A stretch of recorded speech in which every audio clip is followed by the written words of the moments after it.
Apocalipse, capítulo de número 4, versículos de número 1, diz assim: Depois destas coisas, olhei, e eis que estava uma porta aberta no céu. E a primeira voz, que como de trombeta, ouvira falar comigo, disse: Sobe aqui, e mostrar-te-ei as coisas que depois dessas devem acontecer. E logo fui arrebatado em espírito, e eis que um trono estava posto no céu, e um assentado sobre o trono, e o que estava sentado era, na aparência, semelhante à pedra de jaspe e de sardônica, e o arco celeste estava ao redor do trono, e era semelhante a esmeralda. E ao redor do trono havia 24 tronos, e via sentados sobre os tronos 24 anciãos, vestidos de vestes brancas, e tinham sobre a cabeça coroas de ouro. E do trono saíam lâmpadas e trovões, e do trono saíam relâmpagos e trovões e vozes, e diante do trono ardiam 7 lâmpadas de fogo, as quais são os 7 Espíritos de Deus. E havia diante do trono um como mar de vidro, semelhante ao cristal, e no meio do trono, ao redor do trono, 4 animais cheios de olhos, por diante e por detrás. E o primeiro animal era semelhante a um leão, e o segundo animal semelhante a um bezerro, e o terceiro animal o rosto como de homem, e o quarto animal era semelhante a uma águia voando. E os 4 animais tinham cada um respectivamente 6 asas, e ao redor e por dentro estavam cheios de olhos, e não descansavam nem de dia nem de noite, dizendo: Santo, Santo, Santo é o Senhor Deus Todo-Poderoso, que era, que é e que há de vir. E quando os animais davam glória e honra e ações de graça ao que estava sentado sobre o trono, ao que vive para todo sempre, os 24 anciãos prostravam-se diante do que estava sentado sobre o trono, adoravam o que vive para todo sempre, e lançavam as suas coroas diante do trono, dizendo: Digno és, Senhor, de receber glória e honra e poder, porque tu criaste todas as coisas, e por tua vontade são e foram criadas. Amém? Vamos orar a Deus. Levante a tua mão, a tua Bíblia ao céu, peça para que Deus, o Senhor, fale conosco. Glorioso Deus e glorioso Pai, maravilhoso Deus, Criador dos céus e da terra, meu Pai poderoso, aqui está, Senhor, a tua palavra que é fiel, a tua palavra, meu Deus, que é viva e eficaz, meu Deus, a tua palavra que é como martelo que esmiuça a penha. Amado Deus e meu Pai, trabalha neste momento da oração, ó Deus, falando comigo, conosco, meu Pai, com a tua santa igreja, com meus irmãos, aqueles que estão perto, aqueles que estão longe, Senhor. Atenda, meu Deus, a necessidade espiritual de cada servo e cada serva. Meu Deus, trabalha, meu Pai, por intermédio desta palavra, nos abençoando, renovando as nossas forças e acrescentando-nos a fé. Cumpre a tua promessa e seja conosco, em nome do Senhor Jesus, para a glória de Deus, nosso Pai. Amém, Jesus. Amém. Podeis assentar, meus irmãos. Desocupe vossas mãos e dê uma salva de palmas bem alegre para Jesus. Graças a Deus, aleluia. Amados irmãos, eu rogo, por favor, toda a tua atenção, reverência à palavra de Deus, em nome de Jesus. Tenho certeza e creio que o nosso Deus, Ele tem uma palavra para nós nessa noite. Graças a Deus. Meus irmãos, esse capítulo de número 4, ele é exclusivamente, na verdade, ele revela aqui os pormenores, como é o ambiente celestial, diante da presença de Deus, diante do trono do Senhor e dos 24 tronos que estão ao redor do trono de Deus. E aqui a Bíblia vai mostrar realmente como que é a adoração no céu. É um pouco diferente, ou seja, bem mais diferente do que nós praticamos aqui na terra. E eu quero dizer aos irmãos que lá no capítulo 4 do Evangelho segundo escreveu João, ele vai mostrar para nós que o Senhor Deus, constantemente, sempre ou eternamente, até os últimos dias, o Senhor, Ele está procurando adoradores. Ele está procurando não só adorador, mas Ele está procurando verdadeiros adoradores, que adore a Ele em espírito e em verdade. O Senhor, Ele procura essa classe de gente, essa classe de pessoas que tem compromisso com a adoração. E veja, que é interessante aqui, que depois que o apóstolo João, ele tem ali a missão, a incumbência de escrever as 7 cartas, as 7 igrejas da Ásia, as 7 cartas, uma direcionada a cada igreja. A Bíblia vai mostrar para nós que depois de todo esse evento, de todas aquelas ordens direcionadas de Deus a cada igreja, Ele vai mostrar aqui para nós agora, dizendo Ele, na pessoa dele, que Ele vai olhar para o céu. E veja que quando Ele olha para o céu, Ele tem ali uma visão, algo muito interessante. A Bíblia diz que Ele vê, Ele mesmo relata, que Ele vai ver uma porta aberta no céu.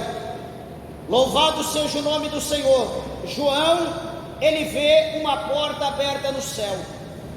Todos os eventos que aconteceu antes aqui deste capítulo de número 4, os eventos foram aqui na terra, foram lá onde João ele estava, na ilha de Patmos. A escrita das cartas, o endereçamento a cada uma foi na terra. Neste capítulo de número 4 agora, o ambiente é mudado, o cenário é outro. E agora ele vai ver a janela, aliás, a porta no céu aberta. E quando ele olha, meus irmãos, para essa janela, ou essa porta, melhor dizendo, a Bíblia vai mostrar para nós que ele então, ele vai ouvir a voz, como de trombeta, como que aquele que havia falado com ele lá no capítulo de número 1. Aquela voz que ele ouviu, que quando ele ouviu a voz, ele ficou mole, ele perdeu as suas forças, ele caiu sem força no chão. Aquela mesma voz que falou lá atrás com Daniel, entre outros profetas, a qual eles não aguentaram e caíram por terra. Essa mesma voz, esse mesmo Senhor, essa mesma voz de trombeta vai falar com ele. E a ordem que aquela voz expressamente fala a ele é assim: João, sobe aqui, a voz está dizendo: sobe aqui, vem aqui para o céu, porque ele vê a porta aberta no céu, e a voz como de trombeta chama ele de João, sobe aqui. Como que João na terra ele vai subir? É um mistério, aqui como um arrebatamento, ele é levado agora para as regiões celestiais, porque o Senhor agora vai querer mostrar para João as coisas que iriam acontecer, as coisas que brevemente aconteceriam após a missão que ele teve de escrever as 7 igrejas da Ásia. O Senhor está dizendo: sobe aqui que eu quero mostrar para você os eventos que posteriormente acontecerão. Então, agora toda a história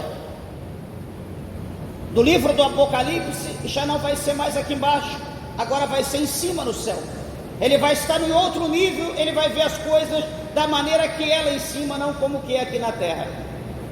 E veja, amados irmãos, que a palavra do Senhor chama aqui a nossa atenção, que logo, quando ele ouve a voz, ele é arrebatado, diz a Bíblia, em espírito, ou seja, a sua carne ficou lá na ilha de Pátimos, o seu corpo ficou na ilha de Pátimos, e o seu espírito, a Bíblia diz que ele foi arrebatado em espírito, e o seu espírito vai ao céu.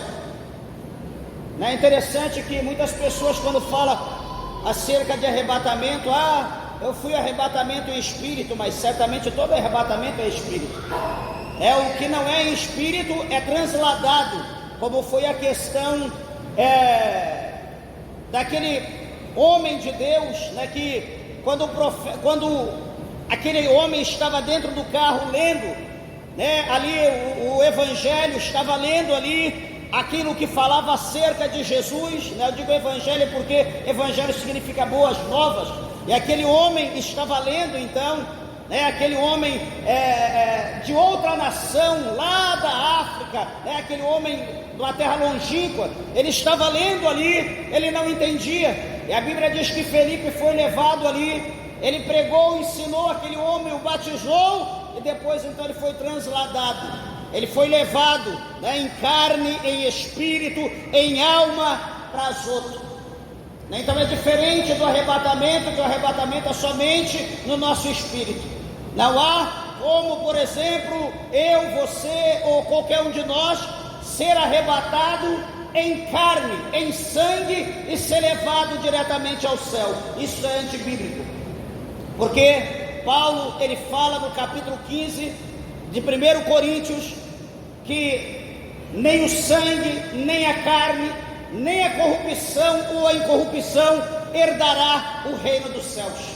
Então nada que é pecaminoso que possa contaminar os céus adentra aos céus. Então aqui vai somente o espírito de João. João entra no céu, e agora então ele vai observar, ele vai ver as coisas que está no ambiente celestial, que eu e você, provavelmente todos aqueles que almejam o céu, têm vontade de se encontrar num lugar como esse.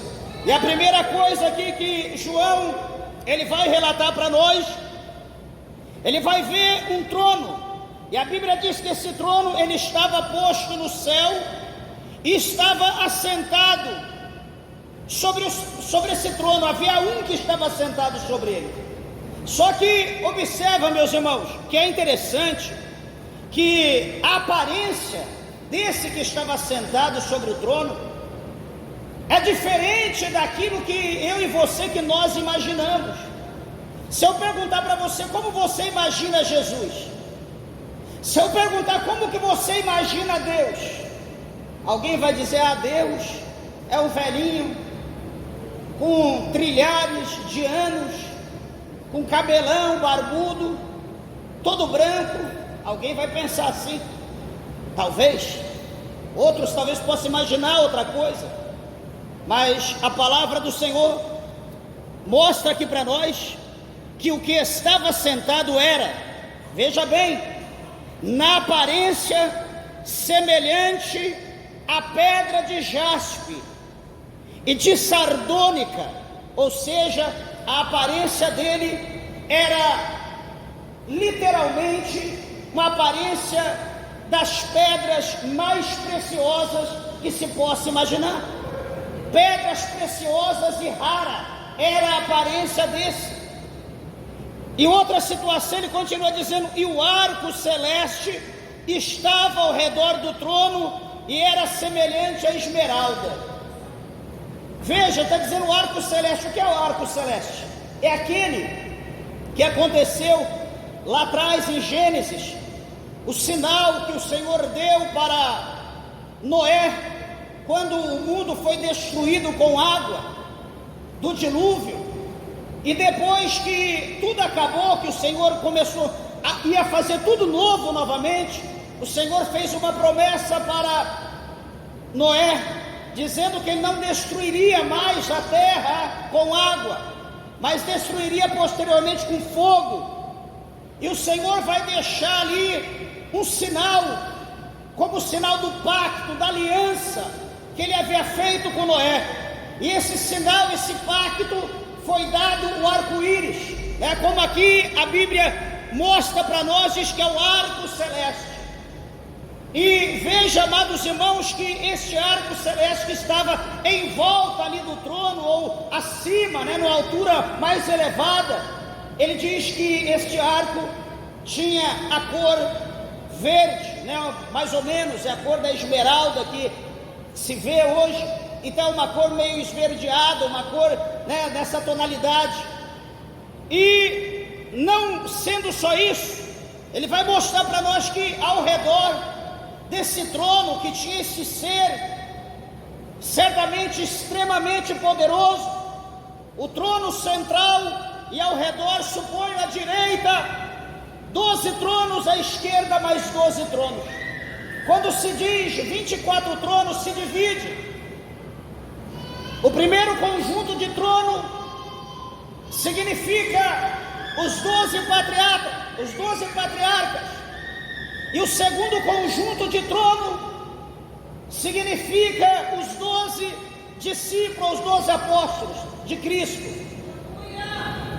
E veja que a palavra do Senhor vai mostrar que João, ele escrevendo na pessoa dele, ele diz: e vi assentados sobre o trono, ou sobre os tronos, 24 anciãos, vestidos todos de vestes brancas, e tinham sobre a sua cabeça, ou as suas cabeças, coroas de ouro. Então, veja que estavam todos uniformes, 24, todos vestidos extremamente de brancos, cada um assentado em ordem no seu trono, e cada um sobre a sua cabeça havia coroa de ouro, porque eles foram vencedores, eles venceram, eles estavam assentados no seu trono. Há também um significado muito profundo, mas não vamos nos ater a isso. E a Bíblia diz que, e do trono, não está dizendo e dos tronos, está dizendo do trono principal. Ele mostra aqui para nós que saíam relâmpagos, ou seja, do trono do Senhor, do primeiro trono, saíam relâmpagos, saíam trovões e vozes. Meus irmãos, alguém pode olhar para isso e pensar: mas isso então é uma bagunça, sair relâmpagos, trovões e vozes. Meus irmãos, esse simbolismo aqui, de trovões, de vozes e de relâmpagos, simbolismo de poder, ou de adoração celestial, aquele que estava sentado sobre o trono. O poder dele é tão grande que os relâmpagos, quem tem medo de relâmpago, de trovão, será que você está apto para ir para o reino dos céus? Porque isso é normal, sair de Deus. Veja aqui que saía dele, do trono dele, os relâmpagos, trovões, e como som de vozes. Não é que tinha um monte de gente gritando: socorro, pelo amor de Deus. Era como o som de muitas vozes, era um som muito forte, muito poderoso. E veja que então ele vai mostrar para nós que diante do trono ardiam 7 lâmpadas de fogo, as quais são 7 Espíritos de Deus. Ardia, ou seja, estava flamejando, estava aceso diante do trono de Deus. Então todo esse cenário estava no céu.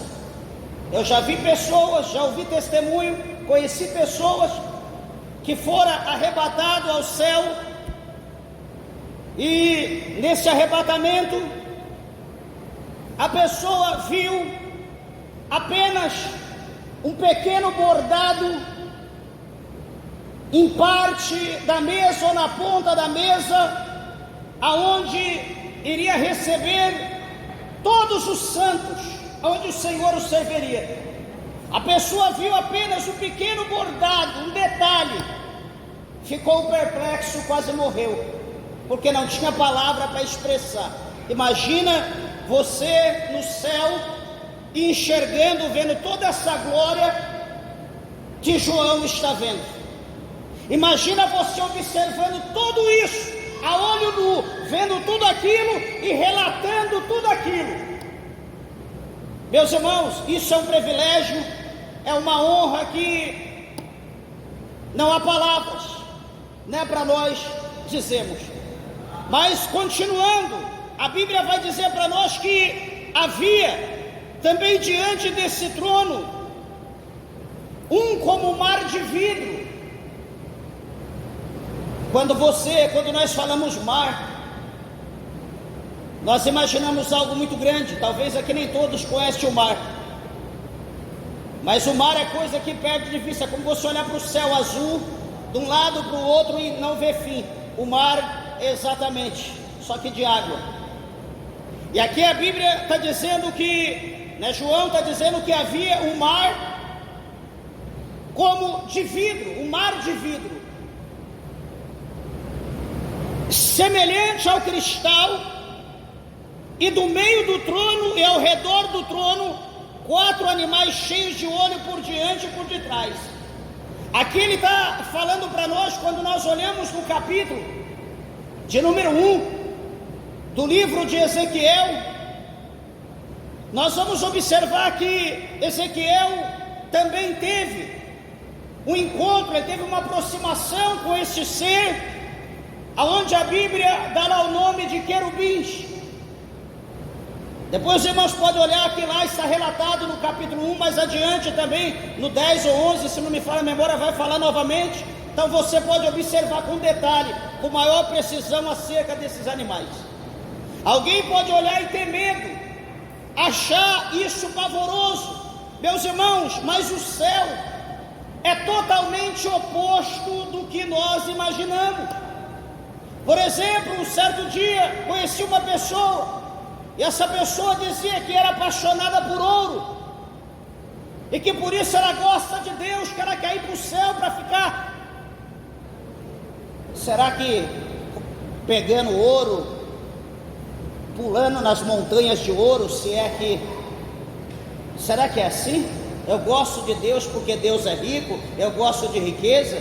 Não, nós precisamos amar Deus, nós precisamos amar o céu, nós precisamos amar a Cristo, porque eles têm um lugar preparado para todos aqueles que o aceitarem, para que nós possamos ser livres do inferno, que está preparado para todos aqueles que não querem saber de ter compromisso com Deus do céu.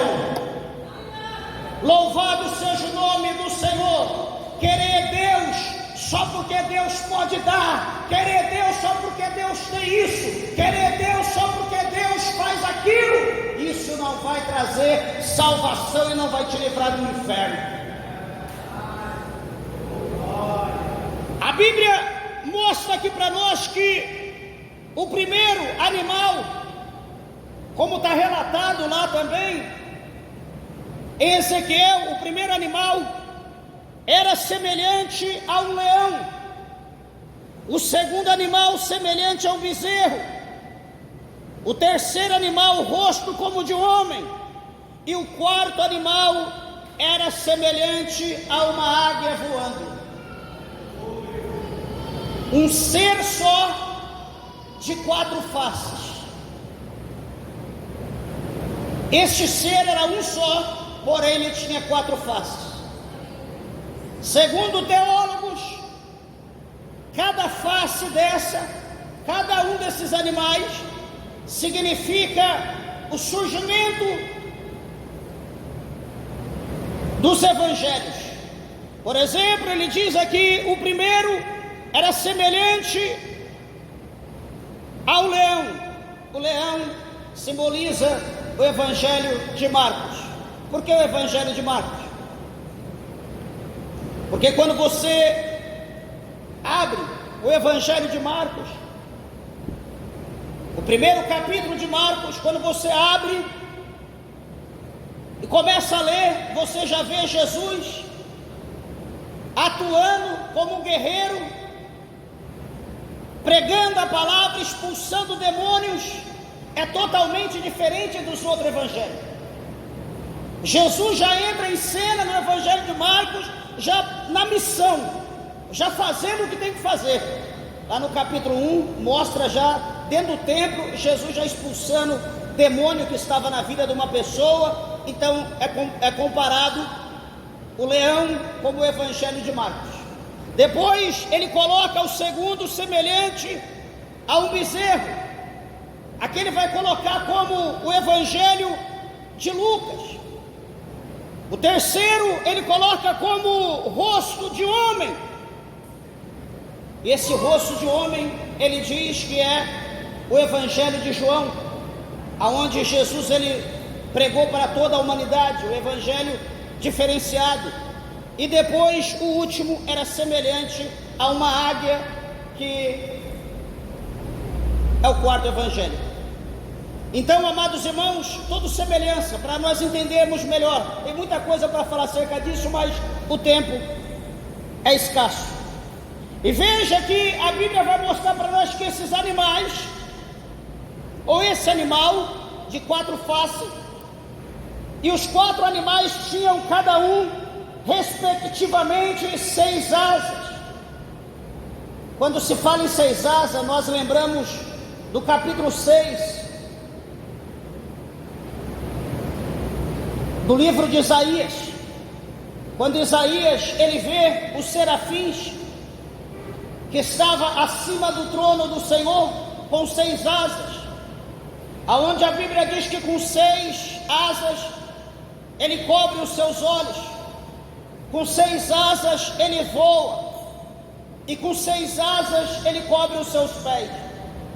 Então aqui se coloca para nós entendermos como serafins e como querubins, como a classe de anjo extremamente poderosos. Quando se fala anjo, nós aqui na terra, nós imaginamos anjo, aquele desenho que faz uma imagenzinha com aquela carinha de lado, aquele olhinho meigo, aquela asa não sei o que, aquela mãozinha. Se pensa, vem na mente algo tão insignificante. Mas quando nós olhamos para a Bíblia, nenhum anjo tem essa carinha de meio, nem Jesus tem essa carinha como, sei lá, de qualquer coisa que está ali na cruz do Calvário, com a cabecinha para o lado, ou cabecinha baixa, amarrada ali só com um paninho. Jesus não é isso. Jesus passou por essa humilhação, mas Jesus ele é o santo, Jesus ele é o todo-poderoso, Jesus é o guerreiro invicto, Jesus é aquele Labasturianda, Labraxé, que está sentado em um alto e sublime trono, de cuja presença os céus e a terra vão fugir da sua face, como diz aqui o capítulo de número 6. Jesus é aquele que venceu, é aquele que aqui no capítulo 1 ele diz que ele tem a chave da morte e do inferno. Jesus é aquele que diz que ele é o primeiro e também o último. Jesus é aquele que diz que ele vai destruir todos os seus inimigos com o assopro da sua boca. Ai, eu amo esse Jesus aqui pendurado, olha que bonitinho, na cruzinha aqui. Desde quando isso pode fazer alguma coisa pela tua vida? Isso está te levando, isso está como uma âncora te levando para o inferno. Pastor, pelo amor de Deus, meus irmãos, a Bíblia abomina adoração a ídolos. Talvez se aqui tem algum católico, deixa eu abrir aqui um parênteses, eu vou mostrar algo para você. Se faz necessário para entendermos que Jesus não é isso que a gente pensa, Jesus não é isso que colocaram na tua cabeça, Jesus não é isso que colocaram no teu coração. Não é um coitadinho, aonde Jesus é um coitadinho. Talvez pode ser o seu Jesus, o teu Deus imaginário, mas o meu da Bíblia não é esse. Não é esse. Olha aqui comigo, abra a tua Bíblia aí um pouquinho, no capítulo de número 20, do segundo livro da Bíblia. Qual é o segundo livro da Bíblia? Êxodo, por favor. Eu tenho certeza que a palavra de Deus, ela é como um martelo que esmiuça a penha. A palavra de Deus, ela é viva e eficaz. A palavra de Deus está escrita em 8:32: conhecereis a verdade vos libertará. Porque se a palavra não te libertar, se a palavra não te moldar, meus irmãos, vamos fechar e vamos todo mundo para o mundo. Vamos beber, vamos para o carnaval, porque nós estamos perdendo tempo. Capítulo 20 de Êxodo, versículos de número 1, presta atenção. Então falou Deus todas essas palavras, dizendo: eu sou o Senhor teu Deus, que te tirei da terra do Egito, da casa da servidão. Versículo 2 ou 3: não terás outros deuses diante de mim, no plural, não terás outros deuses, com D minúsculo, diante de mim. Não coloque nenhum Deus ou deuses diante de mim. Versículo de número 4: não farás, está dizendo para não fazer, não farás para ti imagem de escultura, nem alguma semelhante do que há em cima no céu, nem embaixo na terra, nem nas águas debaixo da terra. Estão entendendo? Não fazer imagem de escultura semelhante do que está nos céus, nem embaixo na terra e nem debaixo da água. Não, pastor, mas eu não estou fazendo imagem. Quer dizer, do céu é impossível fazer, por quê? Porque ninguém foi ao céu, a não ser Cristo, que estava no céu, desceu e voltou, ascendeu ao céu. Ele sim, ele veio e voltou. Agora, qual mortal, qual pecador que foi ao céu e tem autonomia, poder de fazer a imagem de alguma coisa supostamente celestial? Esse pensamento, essa visão é satânica, é demoníaca e diabólica. Isso não é bíblico. Segundo, para não fazer imagem de nada que há na terra. O pastor Celso é uma bênção, morreu, Deus usou ele, curou minha vida, um monte de gente. Vamos fazer uma imagem do São Celso, que pela fé ele ainda, por esse ídolo, vai fazer um milagre por nós.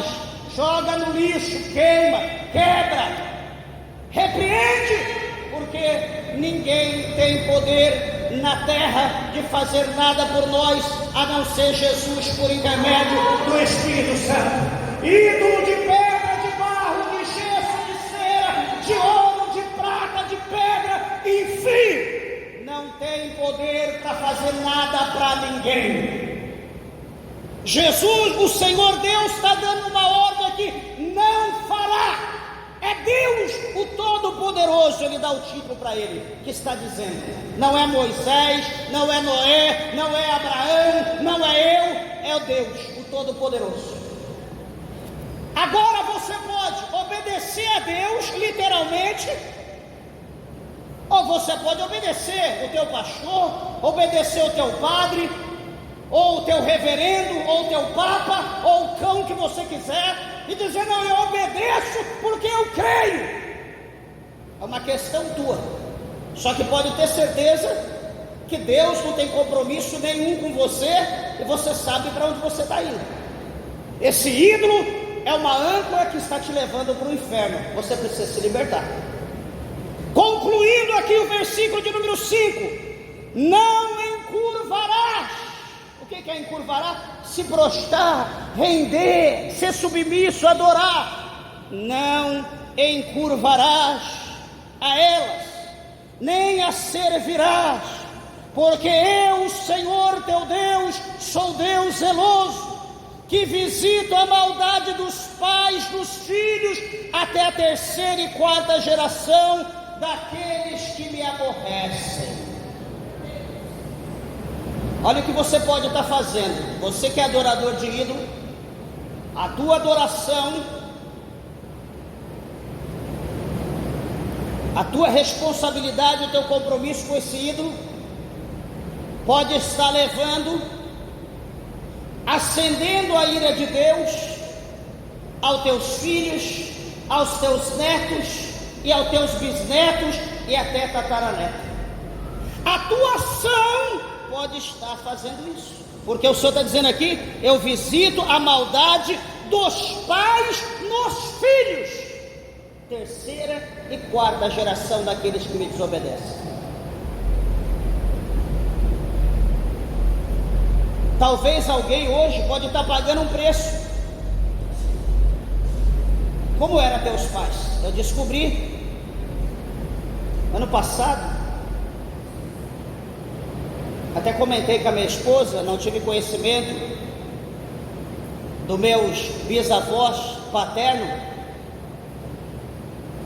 bisavós, mas meus avós paternos eu tive, e meu avô paterno chamava-se José. Eu falei: que bênção, provavelmente os familiares eram crentes.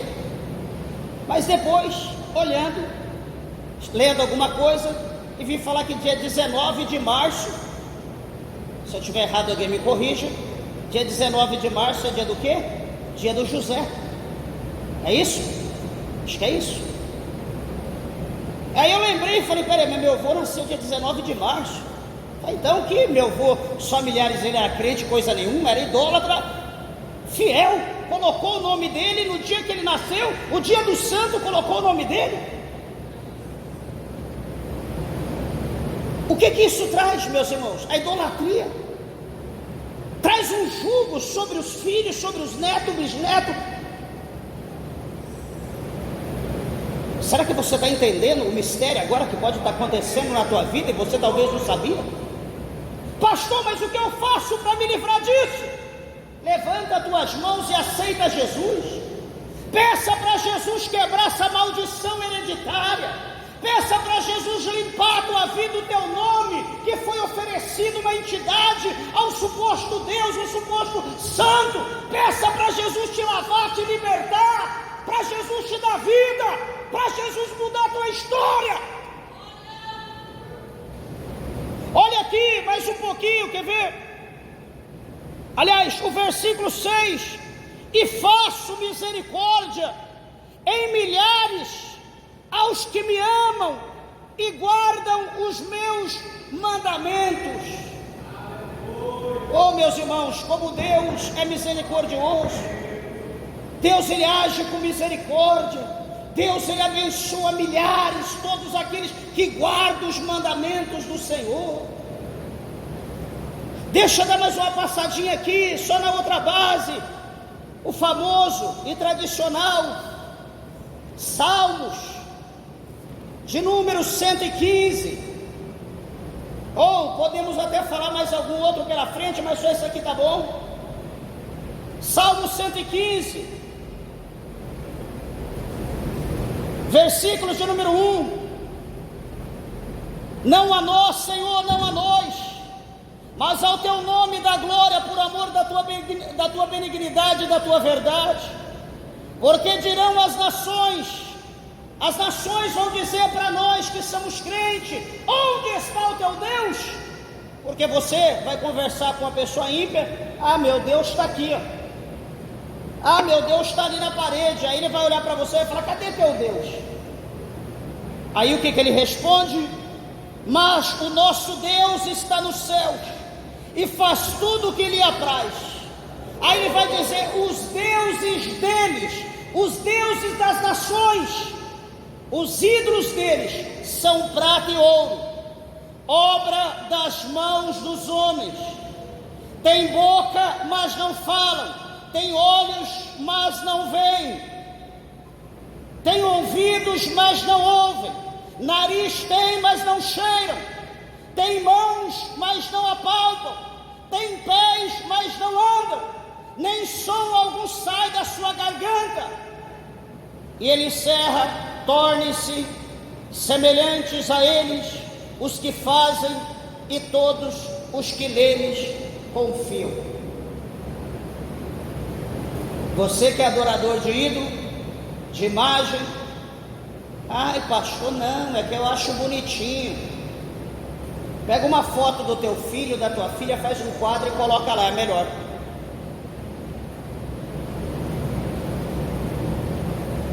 Porque o Senhor está dizendo que a pessoa que adora isso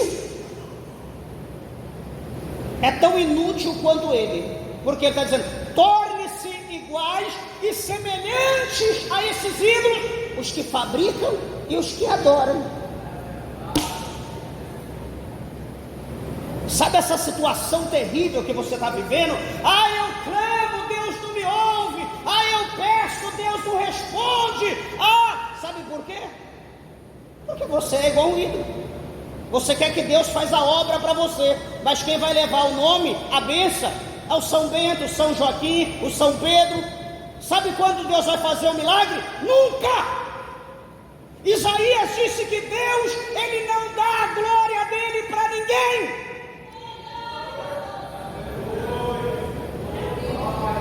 É a Bíblia, meus irmãos, que está dizendo, não sou eu. Eu estou apenas mostrando o que está escrito, creio ou não, é a palavra de Deus.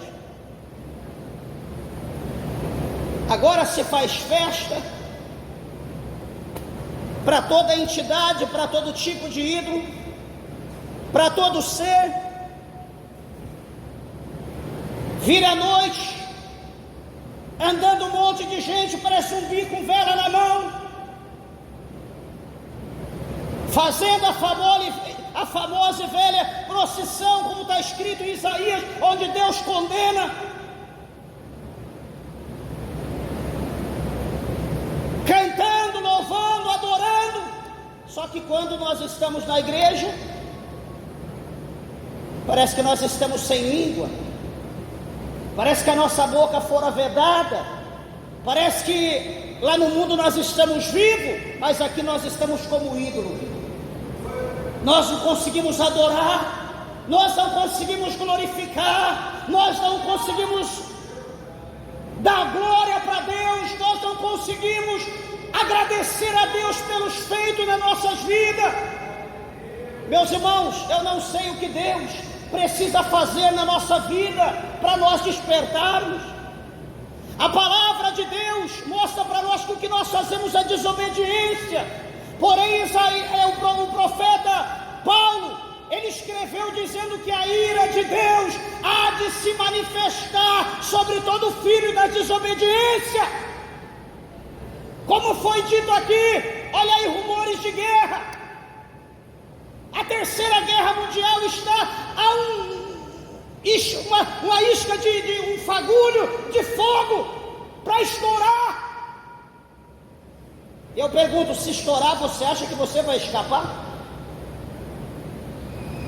Se estourar, você acha que vai ter um bunker para você esconder e se ver livre da destruição da terra? Meus irmãos, nunca houve uma necessidade tão grande de Deus, de Jesus Cristo. Nunca houve a necessidade de salvação tão grande como está havendo hoje no século 21. Apenas, presta atenção, eu ouvi um especialista em bombas dizendo que uma só nuclear que for solta, uma só, a terra ficará escura 10 anos. Uma só. Uma só. A terra ficará escura 10 anos. Imagina sem sol. O que vai colher da terra? O que vai produzir na escuridão total? O que se produz na escuridão? Trevas faz trevas.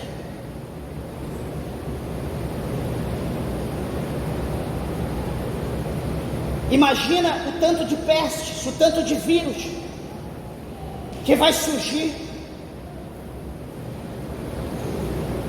Eu pergunto, você está preparado para isso? Uma só.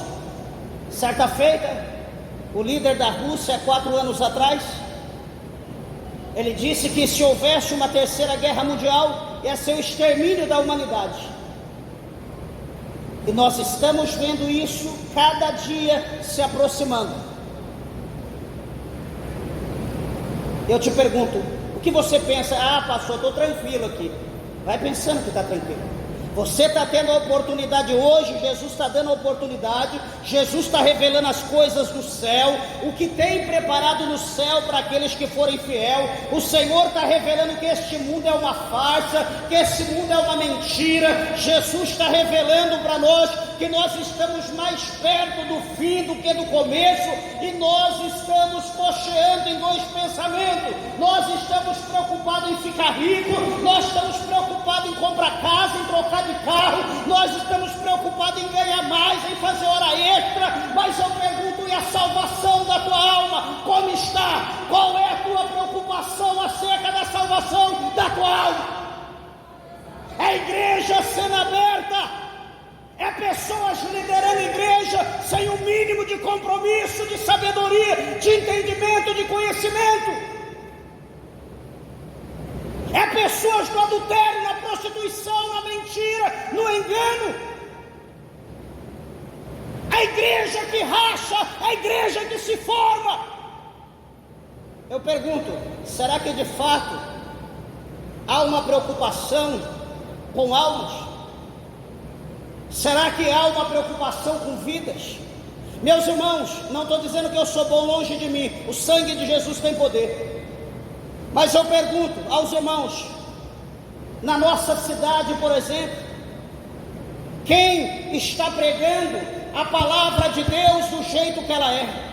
Quem está despertando os ouvintes para atentar para a palavra de Deus, porque o fim está aí? Quem está pregando que você tem que se libertar do pecado, da idolatria, da prostituição, da fornicação, do álcool, do cigarro? Quem está pregando isso, que você precisa se libertar do pecado para ir para o céu? Quem está pregando? Quem está pregando isso? Não tem problema, aqui tudo é light. Aqui tudo é azul com bolinha da mesma cor. Aqui somos todos do mesmo time. Estamos todos com a mesma doença. Não tem problema. Vamos se unir. Meus irmãos, tem hora que eu não sei o que a gente está pensando. Nós temos uma mente, somos intelectuais. O que nos faz distanciar de Deus, meus irmãos? Se nós sabemos o que é certo, por que fazer errado? Se nós sabemos que Jesus é o caminho, a verdade e a vida, ninguém vai a Deus a não ser por Ele, por que nós não o aceitamos? Por que nós não o agarramos? Por que nós não o servamos? 2 coisas: você não crê em Deus, ou você acha que morrer acabou, não vai haver mais nenhuma consequência. Deixa eu só encerrar aqui